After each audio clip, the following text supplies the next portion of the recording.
Prime time में बात करेंगे। हमारे साथ मोहन गुरुस्वामी जी हैं, आप चेयरमैन हैं सेंटर फॉर पॉलिसी अल्टरनेटिव्स के। अशोक सज्जनहार जी हैं, आप पूर्व राजनयिक हैं, आपने एक लेख भी लिखा है। अशोक जी, हम ये जानना चाहते हैं कि अमेरिका 2010 में से लगातार ये कह ही रहा है, उससे पहले से भी कह रहा होगा, क्योंकि न्यूक्लियर डील का पार्ट था कि एनएसजी की सदस्यता दिलाने में वो भारत की मदद करेगा जी। देरी का तो सवाल नहीं है, राजनयिक गतिविधियां अपनी चलते रहती हैं। क्या भारत से ज़्यादा अमेरिका इस वक्त प्रयास कर रहा है कि भारत को सदस्यता मिले? उसका भी दांव लगा हुआ है भारत के साथ? नहीं, देखिए ऐसा है, भारत को अपनी वजह से एनएसजी का मेंबर बनने की बहुत ज़रूरत है। अब एक तो आप देख रहे हैं जो अमेरिका में, जिसका आपने उल्लेख अभी नहीं किया, अमेरिका में वहां पर इलेक्शंस चल रहे हैं। अब आपको मालूम है जो बराक ओबामा तो हमारे साथ हैं, 2010 में उन्होंने कहा, और इतने सालों में भी वो हमेशा कहते रहे हैं जो हम एनएसजी का, भारत को चाहते हैं जो एनएसजी का मेंबर बने। तो हम चाहते हैं जो अगर जब तक बराक ओबामा वहां पर राष्ट्रपति हैं उस समय में ये हो जाए तो बड़ी अच्छी बात है, क्योंकि उसके बाद में नहीं मालूम क्या होने वाला है। अगर हिलरी क्लिंटन आएंगी तब ठीक है, वहां से वो एकदम उनका जो डेमोक्रेटिक पार्टी का है और उनके प्रेसिडेंट राष्ट्रपति का है, पूरा हमको सपोर्ट है, तो हिलरी क्लिंटन का भी रहेगा। परंतु आगे का हमने देखा नहीं है क्या होने वाला है, तो इसीलिए हम ये कोशिश कर रहे हैं। दूसरी बात है, ये हमको समझना चाहिए जो भारत ने अपनी ऊर्जा बनाने के लिए न्यूक्लियर एनर्जी को काफी अहम उसमें स्थान दिया है, क्योंकि जब हमने कहा है क्लाइमेट चेंज हो रहा है, इसके विरुद्ध हमने काम करना है, तो हम जो फॉसिल फ्यूल्स हैं, हाइड्रोकार्बन्स है, तेल है, कोयला है, गैस है, उससे हम निकलकर या तो ग्रीन एनर्जी जाएंगे, सोलर एनर्जी, विंड एनर्जी, या nuclear energy. Nuclear energy clean है, न्यूक्लियर एनर्जी ग्रीन है, अफोर्डेबल है। इसको भी लेके विवाद है सर? जी, विवाद है, उसमें हम बात कर सकते हैं। जी, यकीनन बात कर सकते हैं जो वेस्ट कैसे उसका डील होगा। परंतु बात ऐसी है जो आजकल जो हम 5 गीगावाट हमारे करीब उसको प्रोड्यूस करने की क्षमता है, 5000 मेगावाट, उसको हम चाहते हैं अगले 5 साल में 20 गीगावाट हो जाए। उसके बाद तो हमारा जब इतना ज्यादा एक्सपैंड हो रहा है, तो बाहर के जो देशों से हम न्यूक्लियर रिएक्टर्स मंगाएंगे,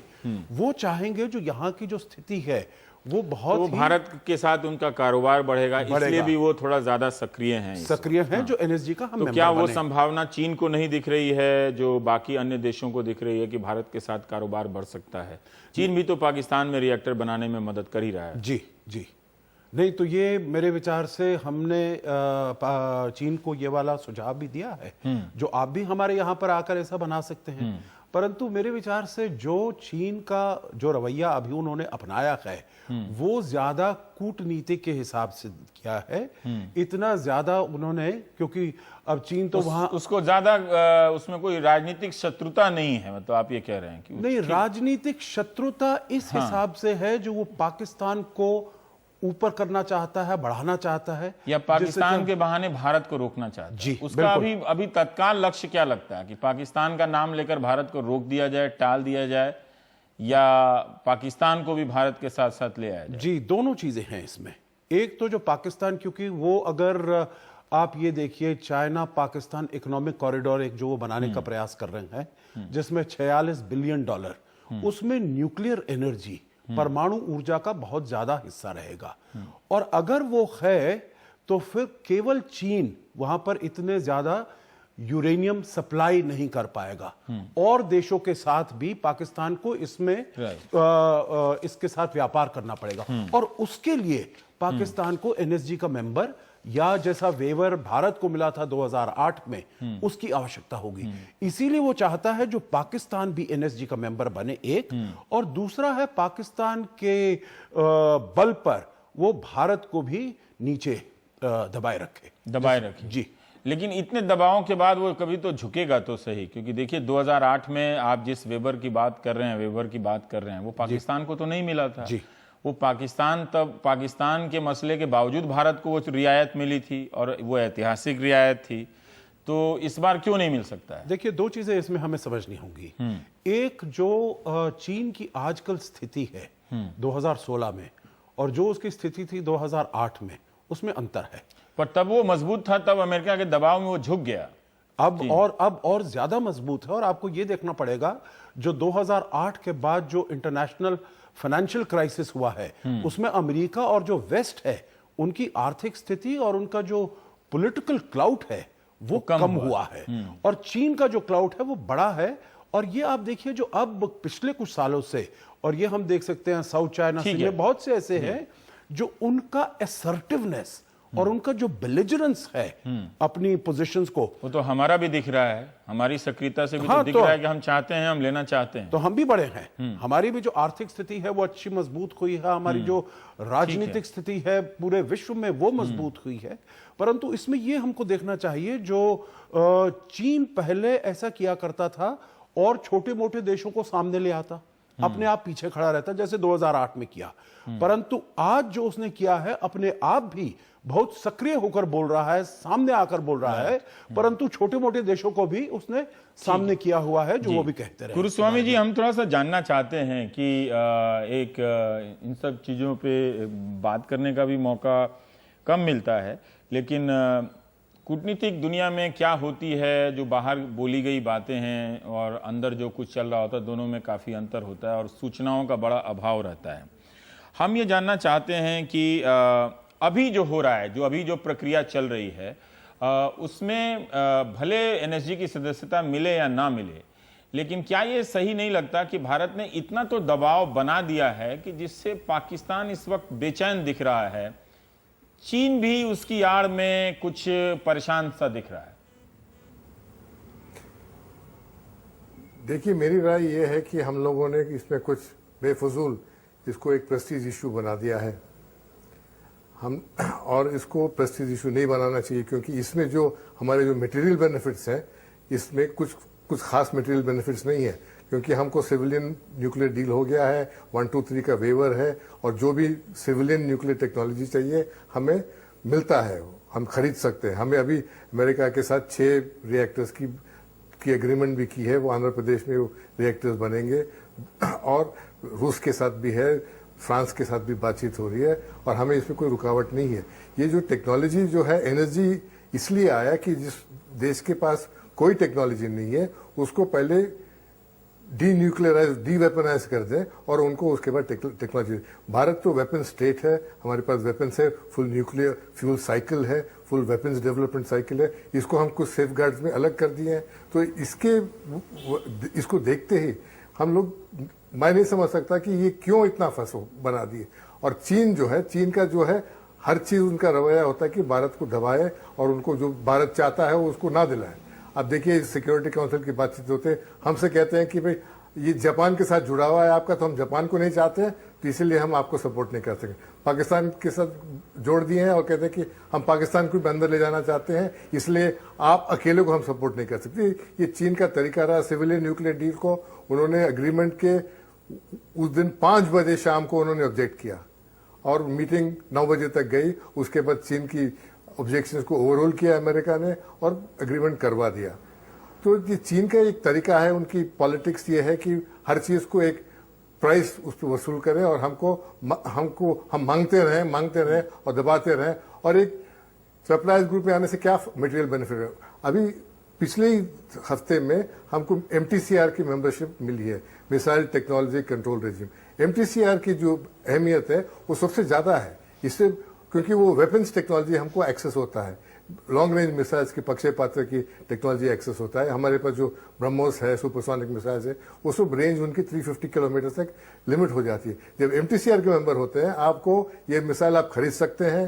ये टोमाहॉक मिसाइल या रशियन की जो कैलिबर मिसाइल्स हैं जो 700-800 किलोमीटर की रेंज है, क्रूज मिसाइल्स है, बहुत एक्यूरेट है, आप उनकी टेक्नोलॉजी ले सकते हैं, आप वो यहाँ बना सकते हैं, आप वो खरीद सकते हैं जो चाहे, ये आपको डिनायल नहीं है। तो MTCR एक बहुत बड़ी कामयाबी हुई भारत की राजनीति की। और मैं ये एनर्जी के बारे में जो खामखा इसमें कुछ मटेरियल बेनिफिट्स है ही नहीं, तो हमने खामखा इसको एक प्रेस्टीज इशू बना दिया था। ठीक है, इसमें मेरा एक सवाल है कि आप कह रहे हैं कि इसमें कोई भारत को विशेष लाभ नहीं है, लेकिन जब मिसाइल टेक्नोलॉजी रिजीम में भारत उसका हिस्सा बन गया है, जब सिविलियन न्यूक्लियर सप्लाई के लिए भारत को विशेष रियायत इसी एनएसजी ने दी है, तो बन जाने में हर्ज क्या है?